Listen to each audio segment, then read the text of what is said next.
Growing up in Greg's shadow was like living with a black hole next door. Everything good got sucked into his orbit while I floated in the empty space beyond, watching from a distance. "Why can't you be more like your brother?" became my mother's constant refrain. Greg was the straight A student, the varsity quarterback, the prom king.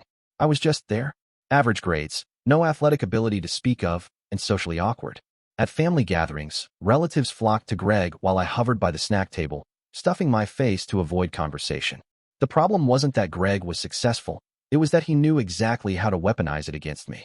Like the time I finally made the debate team in junior year. I was proud of myself for once, until Greg casually mentioned at dinner that debate was for kids who couldn't make it in real sports. Mom and Dad laughed. I pushed my plate away and went to my room. Or when I got accepted to State University, Greg, already at an Ivy League on a full scholarship, made sure to remind everyone that State was basically a community college with a football team. My achievement turned to ash in my mouth. College should have been my escape, but Greg transferred to State in my sophomore year after some mysterious incident at his fancy school. Suddenly, he was everywhere, joining the same clubs, befriending my roommates, even dating a girl I'd been working up the courage to ask out.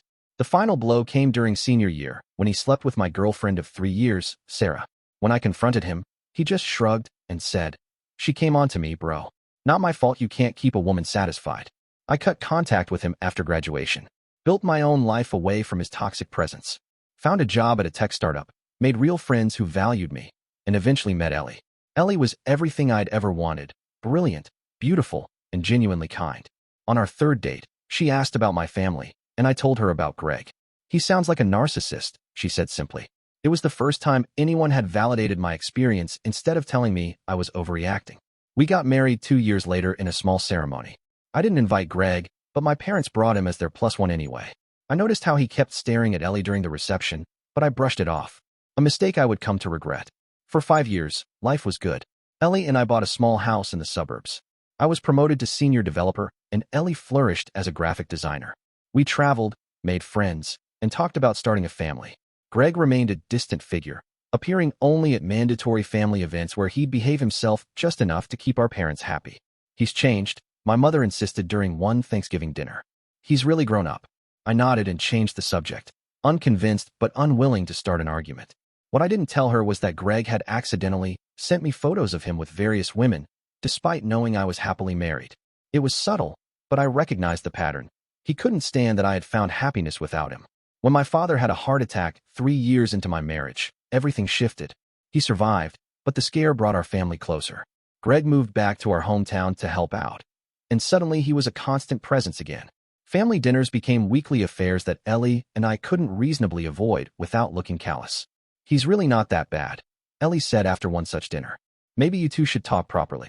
I was surprised by her defense of him, but attributed it to her naturally forgiving nature. What I didn't notice then were the text notifications she kept silencing during our drives home. Gradually, Greg wormed his way back into my life. He got a job at a company that partnered with mine, ensuring we'd run into each other at industry events. He joined our neighborhood gym.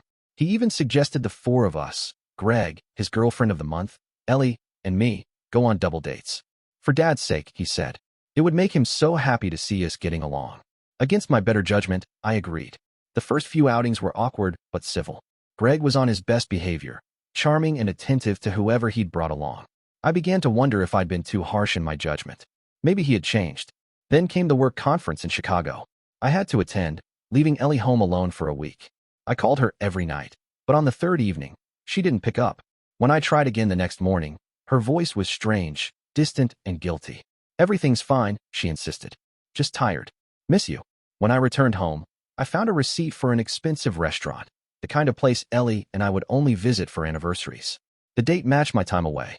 When confronted, she claimed she'd gone with a girlfriend, but the nervous way she avoided eye contact told me everything. I didn't confront her immediately. Instead, I checked our phone records, dozens of calls between Ellie and a number I recognized as Greg's. Text messages I couldn't read but could see had been exchanged at all hours. The pit in my stomach grew until it threatened to consume me whole. One night, I pretended to work late, but instead parked down the street from our house. At 8:30 p.m., Greg's distinctive red Audi pulled into our driveway. He didn't leave until nearly midnight. This happened twice more that week. When I finally confronted Ellie, she broke down immediately. "It just happened," she sobbed. "I didn't mean for it to go this far." "How long?" I asked, my voice hollow. 3 months, she whispered. But it's over now. I swear. I called Greg next. He answered with that smug tone I knew too well. Guess she told you, huh? Why? I demanded. Of all the women in the world, why my wife? Because she was yours, he said simply. Always had to prove I could take what's yours if I wanted to. I hung up and spent the night at a hotel. Ellie's tearful voicemails piled up, each promising it would never happen again, that she'd made a terrible mistake. I wanted to believe her, but the damage was done. Trust, once shattered, is nearly impossible to rebuild.